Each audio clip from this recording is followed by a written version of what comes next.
of President Trump. All right, so on top of that, now we have as well the negotiations for the tariffs and the new trade deals. Apparently more coming out relatively soon with the EU and other nations where we are negotiating. They got halted or at least stalled slightly with the nation of Japan. Where are we at with all this? Really happy to have on the program. He's a political commentator for Young Voices as we talk about the economy, trade deals, tariff negotiations, and so much more. Happy to have on Kyle Moran. Kyle, how are you, my friend?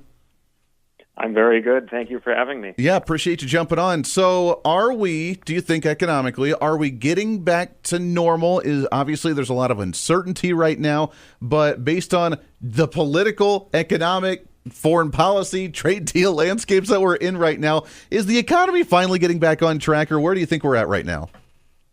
There certainly is a lot going on, and it can be a little tricky keeping track of all of it. But we have seen inflation continue to fall for the last several months, which is a good sign. However, this morning's inflation numbers for the last month were not as good as we would have liked. They were actually higher than they were year over year, which is concerning.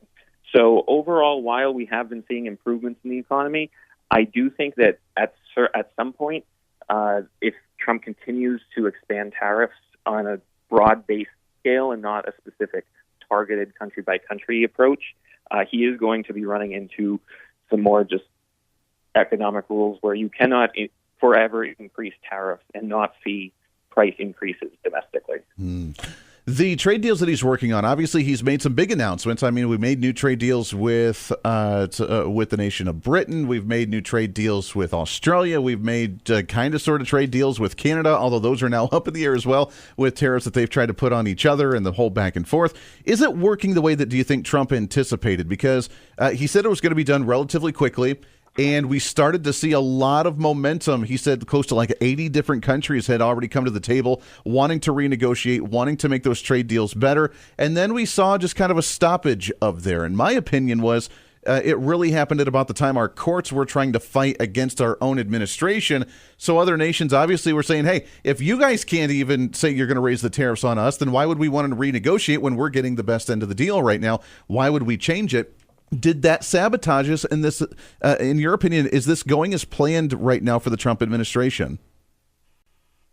Well, given that the Trump administration itself has been kind of on again, off again on some of the tariffs, it is kind of hard to pin it down on its specific approach on where it wants to go with some of this. The court's rulings have definitely had an impact as well. A lot of it goes back to your point of uncertainty. We don't know where this is going to go. One of the main court rulings is being appealed currently, and it's going to, I believe, have its final ruling on July 31st, which is the day before most of the tariffs are set to go back in place. So we're going to have to just wait and see on some of that. I do think that definitely can have some international impact as well that's not in the Trump administration's favor. But unfortunately, going forward, they're going to have to kind of play ball with what's going on with the court system based off of the system we have in place. Yeah. You mentioned the interest rates and inflation that's starting to go back up right now. We're lingering on whether interest rates will be lowered or not. I don't know why they wouldn't be. The economy, at least to me, seems to be going relatively the way it's supposed to. Like you said, I mean, we're getting back to some degree, although inflation did climb up this past month slightly. But with putting on these trade deals, we had seen numerous different amounts of different industries, auto industries, different companies wanting to start actually producing products back here in the United States again. Do you think that's going to help us? And while we're going through this transitionary period right now, are we going to see more made in US of A products and more manufacturing here in the country?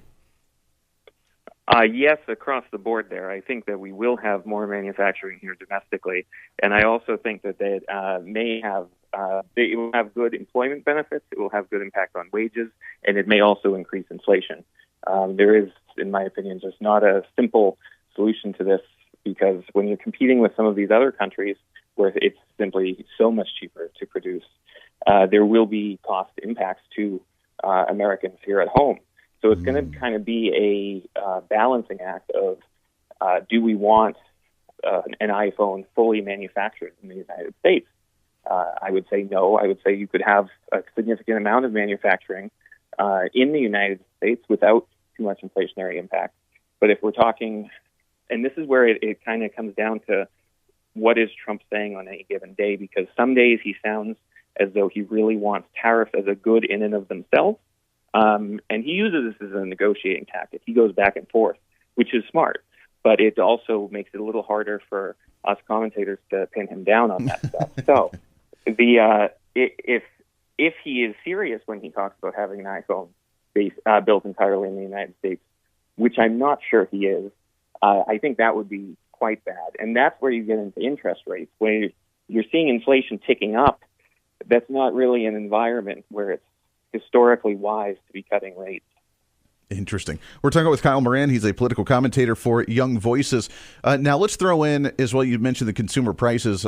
Are we concerned about actually seeing empty shelves? Walmart teased it, Target teased it, and said, hey, we need to stop this trade battle with China right now because we get so many of these products from the nation of China that we could end up seeing empty shelves here relatively soon. Is that still a possibility, or do you think? No, it was never a possibility, and they should be far more responsible with this. There are inflationary impacts, and it's quite frustrating to me because I'm somebody who calls balls and strikes with this administration. So when Trump is doing something good, I give him all the credit in the world, and if I don't agree with everything he's doing, then I'll call him out on it. But when these companies come out and make these like apocalyptic end of the world, we're all going to be starving because Trump put a 10% tariff on somebody, I'm like, oh my God, guys, this is just totally not even serious. Why do you think they did that? Was it for their own business? Was it just buying into the hype of the media, which obviously is very negative against Donald Trump? So we would, of course, expect it to be negative on that front. But why do we always see the rhetoric in that hyperbole cranked all the way up to 12 whenever Donald Trump makes any decision? This is just a feature of, through no fault of his own, Trump brings this. People will dial it up to 12 in opposition to him. He could do basically anything imaginable, and there will be people dialing it up to 12. When it comes to the bigger companies, they're doing it for the media attention. They know they're not stupid. I wish they were more responsible with it, but they know that when they were talking about empty shelves, this is going to be on CNN, it's going to be on MSNBC, it'll be on the front cover of the Times. So they know what they're doing there. Interesting. I would just think that, as a business, you wouldn't want to create the fear, but I guess that sensationalism is if it's about to go off the shelf, hurry up and go get it. It's what we saw with toilet paper during the COVID pandemic, right, Kyle? Yes, I do. Yes, that was exactly what happened there on a very, very big scale. Yeah, that was insane. Kyle, we got about a minute before we have to take a break here, so I want to tease this going into it. But do you think that small business, the small mom and pop retail shops across the nation, are those struggling right now? Are they shutting down? Because listening to different Secretary of States around the country at the statewide level, it seems like we're still growing with people that are applying and trying to start small businesses in the country. So I don't know when we hear about, whether they're going to shut doors right now, if that's really happening or not. I don't think it is on any massive scale. Again, the people who are being most apocalyptic about that are the ones who are in it for more political reasons. But just basing it off of what's happening right now is a little dangerous because so much of these tariffs have not come into effect. Yeah. Both through court rulings and then both through his own, after the Liberation Day market meltdown, Trump himself withdrew a significant amount of them until August 1st, which many of those were then struck down. But they were struck down by the court after having already been rolled back by Trump himself. Yeah, so that's true. Kyle, there's a lot of uncertainty. There's a lot of uncertainty there. Kyle, hang on the line. We've got to take a hard break here. One more segment around the corner. We'll continue this. What's the economy look like as we move forward into the mid part of summertime? Hang tight. Reason with Andy Hooser.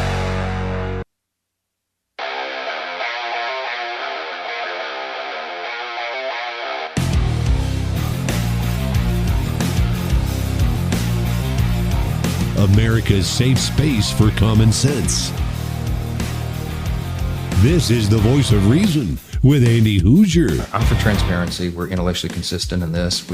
Look, Reagan used to tell us we should trust the American people. I believe in that principle. I know President Trump does as well, and I trust him. I mean, he put together a team of his choosing, and they're doing a great job.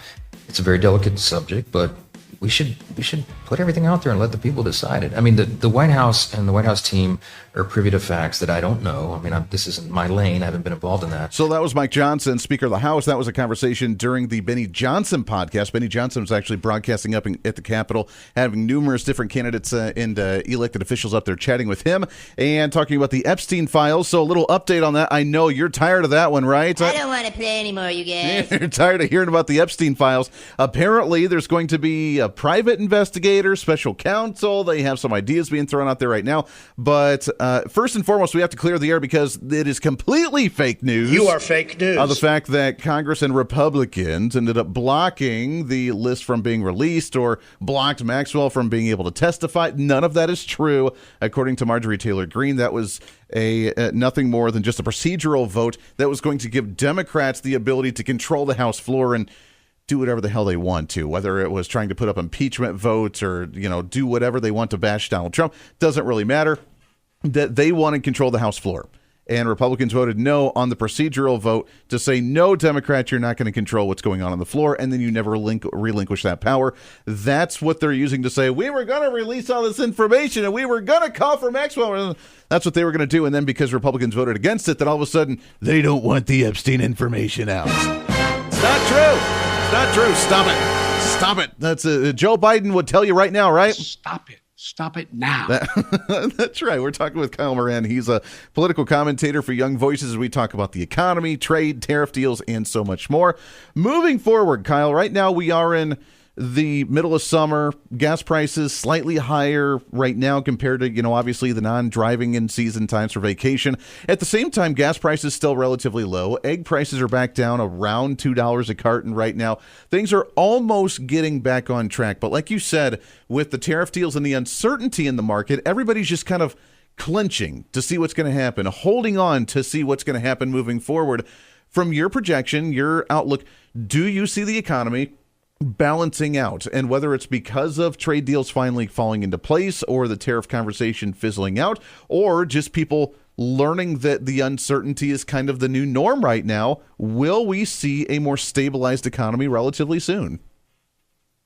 Well, uncertainty certainly is the new norm right now. And unfortunately, I think I am going to have to rest on that because there's so many trade deals that either have not been announced or, have been announced, but the details are not yet public, as well as the looming court decisions, as well as whether Trump goes through with all of these, because he has rolled back many of them after implementing them.